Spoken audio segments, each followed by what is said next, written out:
What if I told you that OpenAI has just built an artificial intelligence capable of designing its own video game levels, completely from scratch, with zero human help? Not just playing the game, not just following the rules, but actually inventing them. Welcome to the new frontier, where machines are no longer the players, they're the designers. The story begins with a simple but groundbreaking question. Can an AI learn how to create a game the same way it learns to play one? To find out, OpenAI's engineers designed an experiment that pitted two AIs against each other, one called the designer and the other the player. The designer's job was to build levels. The player's job was to survive them.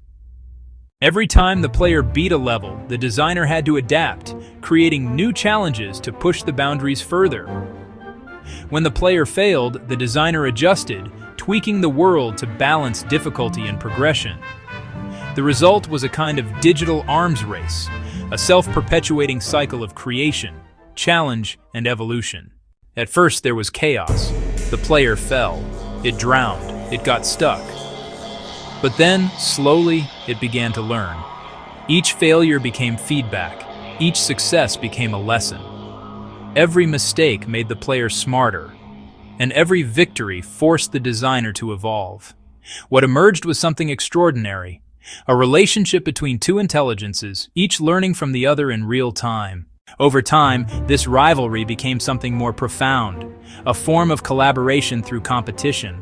The designer built worlds, the player conquered them, and with every iteration, both became more sophisticated.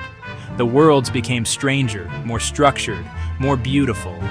Eventually, the designer started creating levels that felt intentional, worlds with symmetry, hidden paths, and even traps that seemed purpose-built to deceive. No human coded that behavior. The AI discovered it on its own. It had learned not just how to build, but how to design. Scientists call this phenomenon emergent creativity, when a purely logical system begins producing something that looks like art. Behind the scenes, the designer AI used a process known as reinforcement learning. It would build a level, test it against the player, observe the result, then refine it. If the level was too easy, it failed. If it was too hard, it failed again. Only by striking the perfect balance could it succeed. Over thousands of iterations, the designer learned to produce levels that were challenging but fair, not too frustrating, not too simple. In other words, it learned to build fun. This same principle drives game designers all over the world, except here, the designer wasn't human.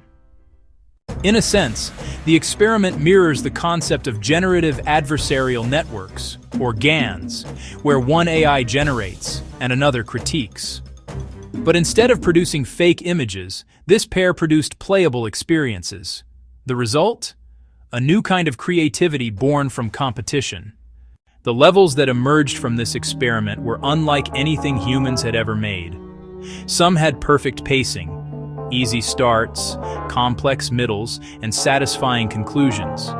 Others defied the rules of physics altogether, creating surreal, gravity-bending spaces that redefined what a game level could even be.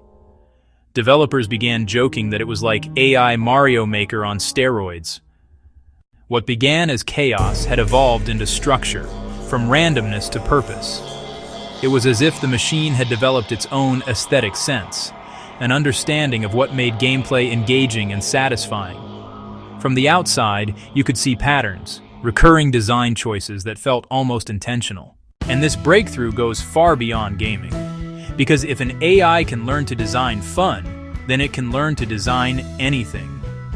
Imagine AI architects inventing new cities optimized for human happiness, or AI teachers crafting personalized learning worlds tailored to every student's strengths and weaknesses. This isn't just about games anymore, it's about creativity itself. For decades, we've thought of AI as a tool, something that follows instructions. But what happens when AI stops waiting for human commands and starts imagining on its own? Maybe this isn't something to fear. Maybe it's the next step in human creativity, a collaboration between human imagination and machine innovation. A partnership where the AI becomes not just a tool, but a co-creator. Because every great designer needs a worthy rival, and for the first time in history, that rival might just be another AI,